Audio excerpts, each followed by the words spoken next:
사랑하는 여러분, 하루를 잘 보내시고 계시나요? 마음 아픈 일은 있지 않으시나요? 이 시간이 여러분에게 위로가 되고 안식이 되었으면 합니다. 가족과 함께 영화를 보면 이런 내용이 있지요. 아이가 그릇을 깨면 어머니는 아이에게 괜찮아, 다치진 않았어? Are you okay? 라는 말을 하지요. 그러면 미안한 얼굴로 죄송해요 또는 어머니 품에 안겨 앙 울어버리기도 하는데요. 그럼 어머니는 괜찮아 괜찮아 하면서 다독거려줍니다. 우리는 이런 위로를 받고 싶어 합니다. 그런데 현실은 나도 속상하고 어머니도 속상하고 그래서 다 깨부러라. 내가 항상 그러지. 뭐 하나 제대로 한 것이 없어.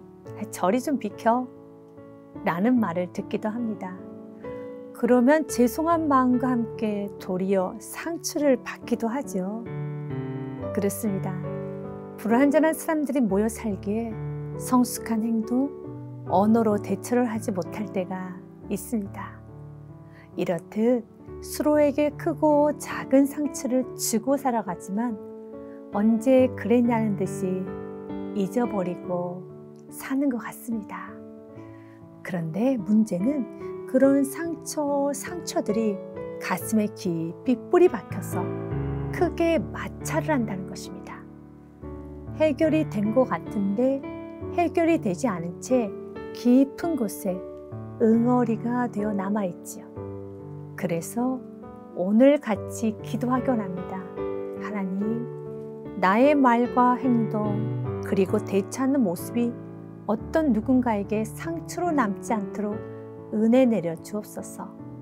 그리고 나로 인하여 상처를 받았음을 알았을 때, 나에게 상처를 받았다고 표현했을 때 회복할 수 있는 귀한 기회로 알고 지혜롭게 관계를 풀어가는 은혜를 허락하여 주옵소서. 이러한 은혜를 받기 원한다면 세 가지를 기억했으면 합니다. 첫 번째는요, 상처받지 않도록 마음을 지키세요.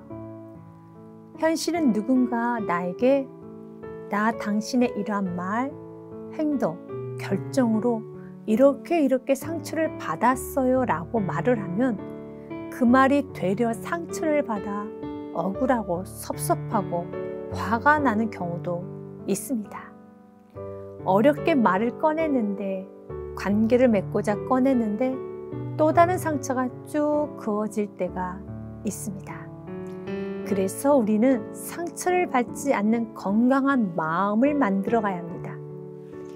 이 땅에 오신 예수님은 참 많은 아픔을 당하셨습니다. 십자가라는 큰 구원의 사역에 오르시기도 전에 헤롯 왕으로부터 시작하여 바리새인, 사두개인, 다수의 유대인 제자들 여러 부류의 사람들에게 어려움을 겪었지요. 그러나 예수님은 자신을 모든 상처로부터 보호하셔서 언제나 평안과 기쁨을 유지하였습니다. 우리는 예수님께서 어떠한 방법으로 자신의 마음을 모든 상처로부터 보호를 받았는가 생각해 본다면 첫 번째는 기도입니다. 예수님께서 이 땅에 사역하실 때 항상 기도하셨습니다. 새벽 아직도 밝기 전에 예수님께서 일어나 나가 한적한 곳으로 가서 거기서 기도하시더니 기도로 하루를 시작하셨습니다. 기도하실 필요가 전혀 없으신 완전하신 주님께서도 기도하셨습니다. 기도는 하나님과 깊은 교제를 하는 시간입니다. 사랑을 나누는 시간입니다. 하나님의 사랑을 깊고 넓게 깨닫는 시간입니다. 이런 사랑을 나누고 나면 마음이 풍요로워지며 마음 안에 작은 천국이 이루어지죠. 천국은 부족함이 없는 곳이죠. 그렇습니다. 기도하면 부족함이 한없이 많은 세상 속에서 사람들과 어울려서 살지만 마음 안에는 이미 천국이 형성이 되었기 때문에 세상 속에서 행복감을 느낄 수 있습니다. 기도는 세상을 이길 수 있는 힘을 부여받는 시간, 마음의 모든 상처가 사라지는 시간, 상처를 상처로 여기지 않고 툭툭 털어버릴 수 있는 온유한 마음을 갖는 시간이 되지요. 사랑하는 여러분, 여러분의 마음을 보호하세요. 상처를 받으면 아프잖아요.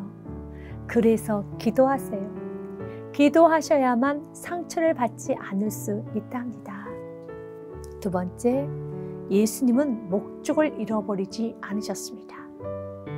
마태복음 20장 28절 말씀에 보니 인자가 온 것은 섬김을 받으려 함이 아니라 도리어 섬기려 하고 자기의 목숨을 많은 사람의 대속물로 주려 함이니라. 예수님께서 이 땅에 오신 이유, 목적이죠. 목적을 잃어버리지 않고 사셨습니다. 우리가 목적을 잃어버리면 상처도 받고 섭섭하고 아프고 화나고 마음이 많이 힘들어진다는 것입니다. 결혼의 목적을 잃어버렸을 때, 자녀를 양육하는 목적을 잃어버렸을 때, 직장 생활하고 사업을 하는 목적을 잃어버렸을 때, 내가 왜 살고 있는가 목적 또한 잃어버렸을 때 우리는 마음의 허무함과 블랙홀에 빠지게 된답니다. 예수님은 수많은 아픔과 상처를 받았지만 그때마다 내가 온 이유는 섬김을 받으려 한 것이 아니라 섬기러 왔지 하며 모든 상처를 반사시키는 것입니다. 우리가 세상을 살아갈 때 누군가에게 섭섭함이 느껴지고 왜 저렇게밖에 못할까? 왜 나에게 이렇게 할까? 여러 생각이 들 때, 그리고 그 생각을 키워갈 때, 생각을 키워가는 것이 아니라 그리스도인으로서의 마땅한 삶을 기억해내는 것입니다. 하나님의 영광을 위한 삶, 섬기는 삶, 사랑하고 희생하며 나누는 삶, 용서하고 관용하며 인내하고 소망하며 믿음으로 살아가는 삶을 살아야 합니다. 날마다 기억하며 살아갈 때, 의식하면서 생활할 때 여러 크고 작은 상처를 반사시킬 수 있답니다. 세 번째는 자신이 누구인지 아는 정체성을 잃지 않은 것입니다. 예수님은 자주 자신이 누구신가 언급하셨습니다. 나는 길이요, 진리요, 생명이다. 나는 생수이다. 나는 구원자이다. 나는 영생하도록 쏟아나는 샘물이다. 이와 같이 자신의 정체성이 분명하셨습니다. 우리도 자신의 정체성을 분명히 알고 선포할 수 있어야 합니다. 하나님의 사랑을 받은 하나님의 자녀라는 자신의 신분을 알아야 합니다. 외롭고 힘이 들고 억울하고 답답하고 초라하게 느껴질 때 내가 누구인지 알면 다시 일어설 수 있고 마음을 보호할 수 있답니다. 그런데 자신이 누구인지 잃어버리면 지나가도 되는 말들이 하나씩 하나씩 마음에 쌓여 자신의 정체성을 만드는 데 있어서 오류를 범할 수도 있답니다. 그래서 변하지 않는 자신의 정체성을 분명히 하고 항상 기억해야 합니다. 김난도 씨가 쓴 아프니까 청춘이다 책의 한 소절을 읽도록 하겠습니다. 그대 언젠가는 꽃을 피울 것이다. 다소 늦더라도 그대의 계절이 오면 여느 꽃 못지않는 화려한 기계를 뽐내게 될 것이다. 그러므로 고개를 들라. 그대의 계절을 준비하라. 너라는 꽃이 피는 계절. 고개를 들라. 그대의 계절을 준비하라. 너라는 꽃이 피는 계절. 그렇습니다. 하나님은 여러분을 세상에 심어 놓으셨습니다. 커다란 나무가 되어 새가 깃들고 많은 사람들이 쉼을 얻고 갈 수 있는 그늘이 되기 원합니다. 아름다운 향기가 나는 꽃이 되기 원합니다. 지금의 모습이 작다 느껴질 수 있습니다. 그러나 작지 않습니다. 상처받지 않도록 기도함으로 분명한 목적을 알므로 그리고 자신이 누구인지 기억함으로 마음을 지키세요. 사랑합니다. 기도하겠습니다. 사랑의 하나님, 마음의 상처가 많습니다. 그래서 많이 아파 넘어갈 수 있는 말과 행동도 고스란히 상처로 남아 나를 찌르고 남을 찌르고 있습니다. 주님, 도와주세요. 더 이상 상처를 받지 않도록 예수님처럼 기도하게 하여 주옵소서. 예수님처럼 섬기며 살게 하여 주옵소서. 예수님처럼 정체성을 분명하게 기억하고 살게 하옵소서. 하나님과 충분하게 교제하고 하나님의 사랑을 느끼는 기도의 시간을 충분하게 확보하고 하루를 시작하겠습니다. 분주하게 아무런 준비 없이 세상 속으로 뛰어들어가 상처를 많이 받고 만신창이가 되어 하루를 마치는 것이 아니라 영적으로 무장하고 세상을 향해 나아가겠습니다. 하나님의 자녀임을 잊지 않고 이 땅에서 하나님의 뜻을 이루어드리는 사명을 잊지 않고 살겠습니다.